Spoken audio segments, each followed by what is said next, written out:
two different diets. You're going to go paleo for a week versus water fasting for a week. Water fasting for a week is a much riskier intervention, dietary intervention, than say like going paleo or vegan or keto or whatever.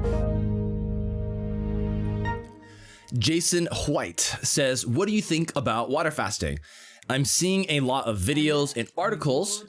I'm not talking about the videos. Yay, we fixed the thing. Well, yeah, we fixed the thing. Okay, so let me start over on that.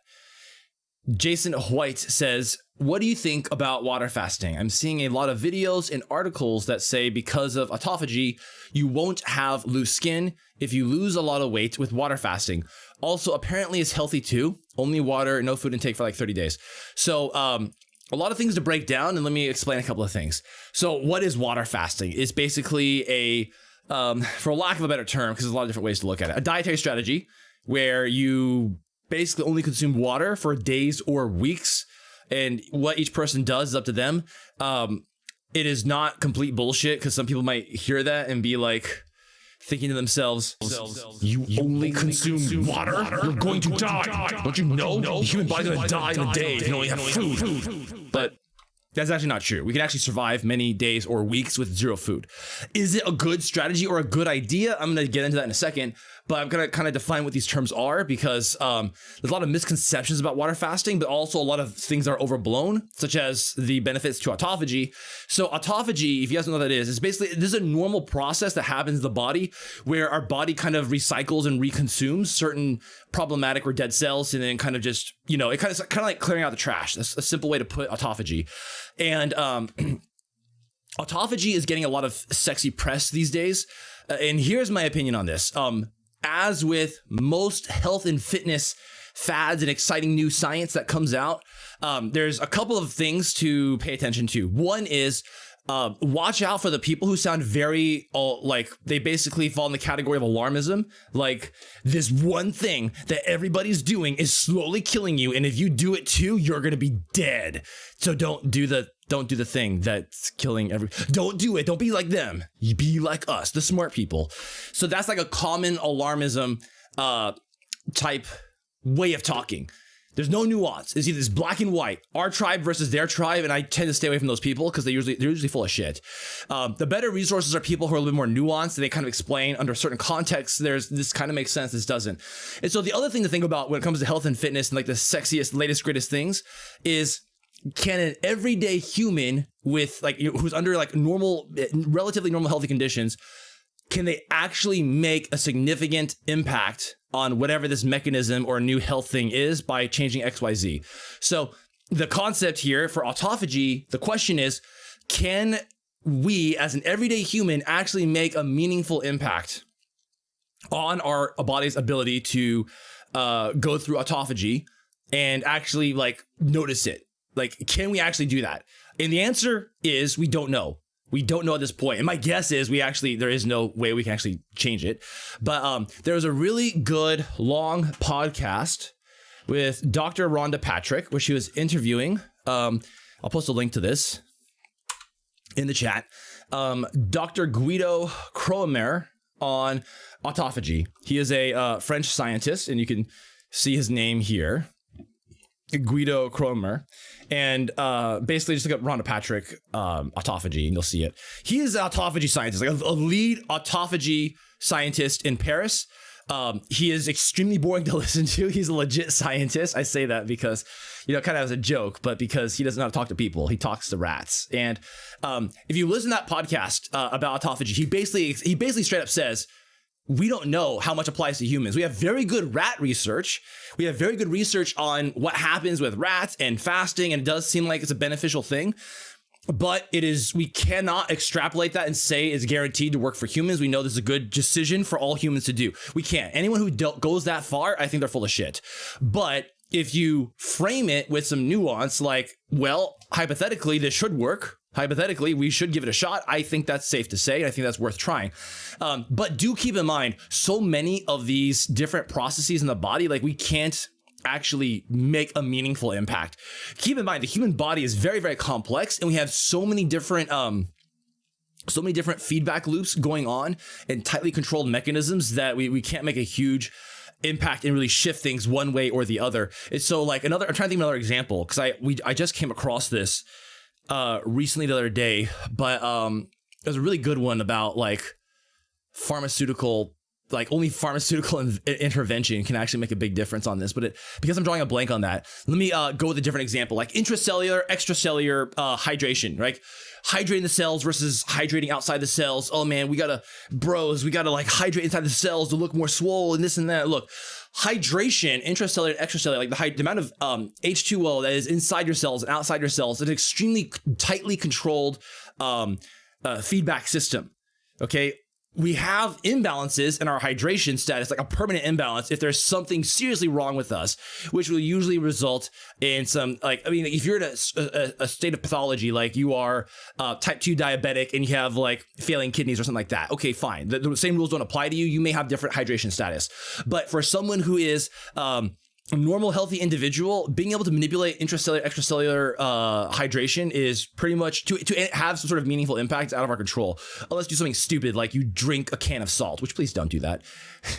If you drink a can of salt, that is going to most likely lead to some very bad effects. So don't drink salt, guys. Don't drink like a bottle of salt. Now, back to the original question from Jason White.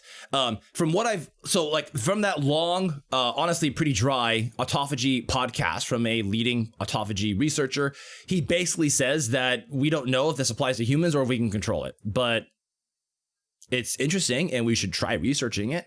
And that's often real science. Real science is about that, which is just like, maybe it works, maybe it doesn't in some cases. We'll find out. We got to do more research. Charlatans will often jump on this and say, this is the one true way to do fasting in order to maximize autophagy, to maximize health. Does it maximize health? Is there a bad thing to it? We don't know. Just because something's good doesn't mean we should do more of it, right? Food, for example, we need food to live. Food is pleasurable. I enjoy eating it. Why shouldn't I just eat to my heart's content and eat more and more, right? Obviously, we know there's bad things about eating way too much. So my point is there's a lot of question marks about autophagy and if we should even pursue it or care about it. That being said, I'm a huge proponent of people doing self-experimentation with relatively safe, low-risk interventions, such as, for example, if you have really weird non-specific symptoms that a doctor can't figure out, like you have brain fog or you're just feeling fatigued or something like that and they can't figure it out. Very simple interventions like elimination diets, like cut out something from your diet for a couple of days or a couple of weeks. That's really low risk. And I think that's worth experimenting for yourself. Especially if there is a hypothetical mechanism that might make sense as to why you are having these symptoms. So all that being said, if you want to try something that might impact your autophagy status, by all means, go for it as long as it's relatively safe and low risk. However, now we're getting to the water fasting part. Is the water fasting stuff low risk? In my opinion, no. Out of all the dietary strategies, water fasting is probably the highest risk in terms of things possibly going wrong. I do recommend working with some sort of medical professional to at least get an okay from them that your risk for something bad happening, like going hypoglycemic, if you're, for example, if you have diabetes of some kind and you go hypoglycemic, that's more of a risk for that type of population if you have underlying conditions. Most humans could probably do water fasting for a couple of days or even a week with zero issues. However, compared to let's just say, two different diets, you're going to go paleo for a week versus water fasting for a week. Water fasting for a week is a much riskier intervention, dietary intervention than say going paleo or vegan or keto or whatever. So, I shouldn't say keto because actually keto, if you're type 1 diabetic, keto could have issues, but we'll leave keto out. So just like paleo or vegan or something like that. You do that for a week, the acute risk is super low, but like water fasting, there is a risk. That being said, it's interesting, and some people might want to consider it. So, who do I think actually might be a good candidate for water fasting? Now, again, for this particular dietary strategy, I do recommend that you check with a doctor that you get some sort of okay about this, that one of your underlying conditions isn't going to cause problems if you're in a long extended fasting state. However, I do want to say also that a lot of doctors are not familiar with water fasting. So, if you get the sense that your doctor is just doesn't really care about listening to you, and he's just like, fuck it. No, I'm gonna do the safe route so I don't get sued and just say, don't ever do anything ever. ever. So if you feel like you have one of those doctors who just doesn't care to listen, then sure, you can shop around and try to find some other doctor that might be more familiar with water fasting and they might sign off on it. But anyway, all that being said, who do I think would actually be a good candidate for water fasting? Morbidly obese, sedentary people, because you should not be doing intense exercise. If you're water fasting, you should be just chilling.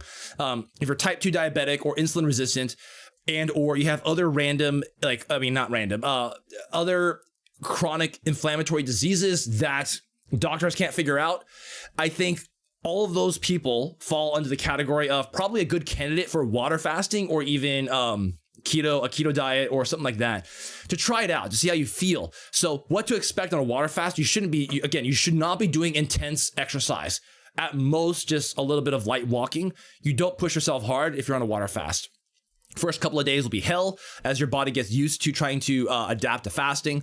And then after that, it's going to be okay for a while. Your body will be relying on fat stores for your fuel. There is the concern for micronutrient deficiency, which again, that's beyond my pay grade about experience and research into water fasting. I have not done that much research into water fasting. I've only done a little bit for my own sake because, long story short, I have ankylosing spondylitis, autoimmune disease of the spine, and I tried out water fasting, many years ago. I made it to day 3, and my stomach was had this extreme burning sensation that I tapped out. I feel like I have a pretty good threshold for pain and discomfort, but I tapped out with that intense burning sensation. I could not sleep. I couldn't handle it. So I had a smoothie and I got out of it.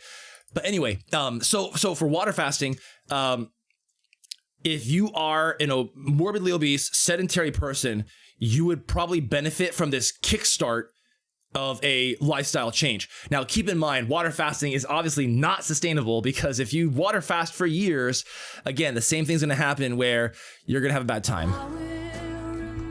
So please don't water fast for years.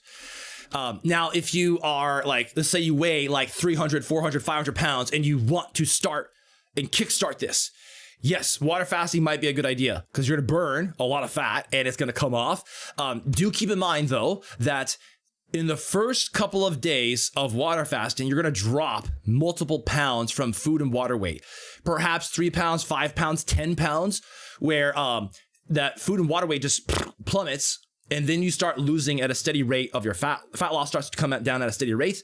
But once you go off of water fasting, this is important. When you go off of water fasting back to a normal diet, you are going to put on 3, 5, or 10 pounds again from food, water weight, carb storage, all coming back up. So it's important to not beat yourself up, to mentally be prepared for that. Because I think a huge issue with yo-yo dieting or any kind of yo-yoing on the scale is people don't know what to expect. And then when they lose the weight, they feel so good on a keto diet, same thing, pretty much same thing. And then when they go back on a keto diet or go back on a normal diet with carbs in it, their carb storage and water storage increases and they think they fucked up. They think they got fat and they didn't. That's the key thing. Don't think that you fucked up on that. So Jason White, that's my opinion on it. If you notice you feel better on water fasting, is it the autophagy? It could be, right? Autophagy could be playing a role. I'm more of the opinion that if someone is feeling better on a water fast, it could be multiple things going on, such as they were insulin resistant before because they basically were, their blood sugar was chronically elevated and they felt because if your blood sugar is chronically elevated, you probably feel like shit. And by eliminating carbs and forcing your body to rely on fat stores, that's going to give your body a chance to kind of basically get the system back in check, where your blood sugar is going to come back down, your insulin resistance will go down. You might feel way better from blood sugar normalizing. It could also be that you were eating something that was irritating you, causing inflammation, causing gut inflammation, and because of that, you have done a water fast. You've eliminated that. And so perhaps you eliminate that source and now you feel better for that reason. My point is, it may be autophagy, it may be a bunch of other things. There's many things going on in that system when you do a water fast. It's a very much shotgun approach to changing your health because you're losing weight, you're changing your blood sugar, you're changing insulin resistance, you're eliminating foods that could cause irritation. You may be increasing autophagy. Again, I don't know. I don't think anyone has a solid answer on if that works in humans or not. Humans are similar to rats, but we're also different too. So there are differences. I have a list somewhere of differences between humans and rats that I don't have it on me. But is it going to help with the loose skin? I've heard anecdotally that yes, people who water fast, it helps with the loose skin. I Can't say. I really don't know. I just heard anecdotes. Anecdotes are stories. There could be bias. There could be other things. It's not a proper scientific measure, but it's somewhere. It's something to start with to experiment. Again, water fasting is a higher risk dietary intervention. So again, I want to emphasize this. Do check with your doctor, especially if you have underlying conditions that might become much worse if you go into a water fast. So Jason White says he asks about this question because every person I saw on YouTube that did a major weight loss, 100 plus pounds, don't end up having loose skin. So it's either a big coincidence or water fasting has some effect on it. I would be cautious also on taking your information from YouTube for a lot of reasons. There's the obvious reasons of like, duh, why would you listen to YouTube? But YouTube and anecdotes is interesting to generate hypotheses. It's not we should be cautious to say like, we have learned that the science has said autophagy increases reliably during water fasting because I saw it on YouTube somewhere and someone saw that and I saw like 5 YouTube videos that showed that increase. So that's data, right? That's 5 data points, isn't it? 5 out of 5 data points that I read, right? So be cautious about that. But that being said, again, I think it's okay to think about mechanisms and generate a hypothesis and to do self-experimentation for low risk things, such as simple dietary interventions. I don't consider water fasting to be low risk. I need to emphasize that over and over. But about the loose skin thing, I want to show you this. Like, there are plenty, you may not, like, if you know where to look for it, you can find stuff about loose skin. Look at this guy. This is a community member. I'm going to show this on screen. This is Justin. You can find him on Instagram, Justin Fat2Fit. This is an old picture from a while ago. He dropped 100 plus pounds. Actually, this is not a good picture. Let me find a better one. Hold on. I have a new, more recent one that shows 100 pounds lost. So here we go. Same guy, Justin. Justin Fat2Fit. 100 plus pounds down. Loose skin? Nope. What did he do? He did CrossFit twice a day, basically weightlifting and cardio, plus severe calorie deficit. When I say severe calorie deficit, I mean he was eating like 1,600 calories, somewhere around there. I can't remember if it's 15 or 2,000. But for doing CrossFit twice a day, that was an extreme deficit. And in the case of Justin, by the way, he has extremely high willpower. I know him because he's a part of the community. And he's able to push himself much harder than most humans. And I warned him many times, dude, be careful. Like, you're pushing really hard. Pushing really, really hard. But he was working with coaches and he was working with a nutritional coach too. So he was in good hands. He had the willpower and he was the kind of guy who could do this. He did 100 pounds in a year or less. And so is there loose skin? Nope, I don't see loose skin. Now, a couple of my take on the loose skin part is this. Number one, don't forget about pictures. He is sucking it in, right? Like, he admits this. Like, this is for progress pictures. We all do this. We try to make the difference look as dramatic as possible. The second thing is, he is lean, but he's not ultra lean. Okay, he is still probably 15-ish% body fat, maybe 12%, maybe 20%. The point is, he's not 8%. He's not 8% shredded with abs visible. Let me in this picture too, right? Like, although he has dropped in this picture 290 pounds to 218, that's about 70 pounds. He still is like 20+% body fat. There's no loose skin. Also, because it could be genetics. It could be that he hasn't lost enough for it to be visible. So there's a lot of different variables when it comes to loose skin. And I don't think, I think it's plausible that doing something like water fasting with the possibility of increased autophagy, minimizing the amount of loose skin. I have never seen any good science on this because this is such a case report type of thing, an anecdotal thing. The point is, I think if you want to experiment with it, go for it. Let me know how it goes. But in terms of loose skin, I suspect genetics plays a huge role. I suspect the actual absolute value of body fat percentage matters. What I mean is, if you drop 100 pounds, I don't think that matters so much unless you put it in context. So like someone dropping from 500 pounds to 400 pounds, probably not going to see loose skin because that's such, relatively speaking, that's only 20% of your body weight.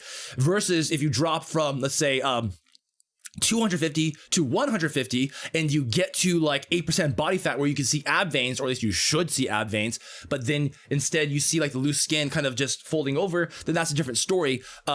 In that person, the loose skin might start to show because on a absolute scale, he's getting actually pretty lean. So that's kind of my take on all of this stuff when it comes to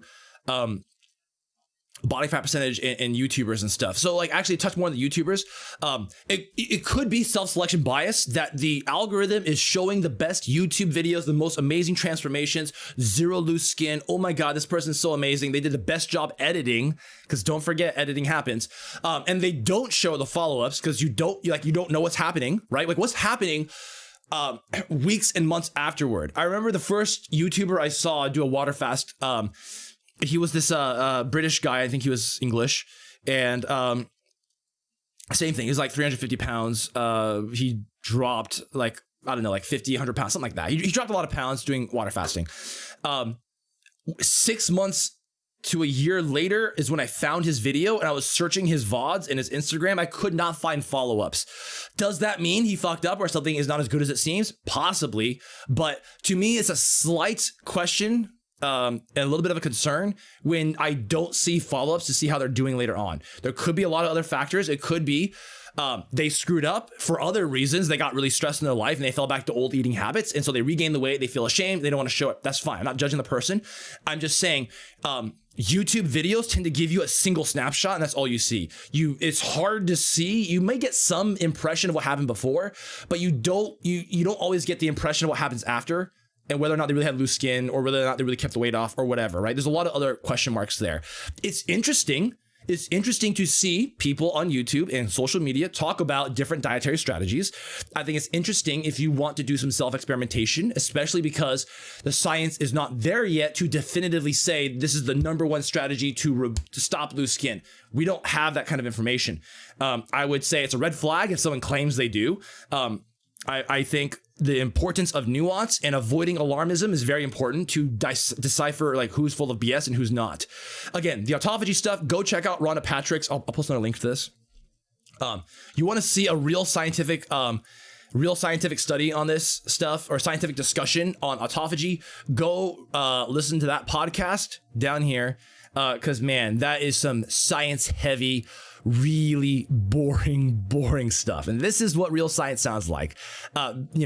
Drink some coffee and prepare your brain, because it's not an easily digestible discussion. But then you'll hear the nuance from one of the lead researchers in autophagy. If anyone's trying to sell it, it would be him. But he straight up says, I think at least once or twice in that podcast, like, yeah, we're not really sure about humans. Yeah, we're not really sure. Like, he's just like, yeah, like he talks about all these great benefits in rats, but he distinctly says along the lines of, it doesn't happen. It doesn't happen in humans. Or we don't know. Sorry, it doesn't happen. We don't know if it happens in humans the same way. So anyway, all right. Kenga says surgery's #1 strategy is stop loose skin. That is true, actually. In some cases, you may not be able to control the loose skin at the end of the day, and you might have to go with skin surgery. My general suggestions for avoiding loose skin is #1, lose more weight than you think you need to, because sometimes it looks like loose skin, but it's actually just loose fat hanging, and you just got to keep burning through all the fat. You got to keep dieting down. You'll eventually burn through all the fat, and then the skin will tighten up, which is the second point. Give yourself a break and give yourself more time than you think you need for that loose skin to tighten up. Give yourself a few years after you've gotten to your goal weight, maybe a little bit past it. Also, I would build weight. I would build muscle along the way. I would be weightlifting. I would be trying to get stronger. Obviously, if you weighed 600 pounds before, I don't care how much abs you develop, you're not going to get enough abs to fill out 600 pounds afterward. So loose skin may be inevitable in some cases. Obviously, some other things like take care of your skin, general skincare routines, don't abuse your skin, eat a healthy, nutritious diet. I don't know if there's any science to back this up, so I'm saying this with a speculative thought that hypothetically, it kind of makes sense that you supply your body with collagen and vitamin C because that's useful for skin synthesis all the way down as you're dieting. This is purely speculation. I'm not basing this off any science that I saw, but consuming extra vitamin C and collagen is pretty harmless. I can't think of a single reason why an extra 20 to 40 grams of collagen and extra like couple hundred milligrams of vitamin C can be bad in any way, unless obviously you react poorly to it and you feel like shit after you take it. But those are the things that I would take. I would consider. If you like the content, comment, and subscribe on YouTube. Also, follow us on Twitch and leave the notifications on. Feed your brain, feed your body, and see you next time.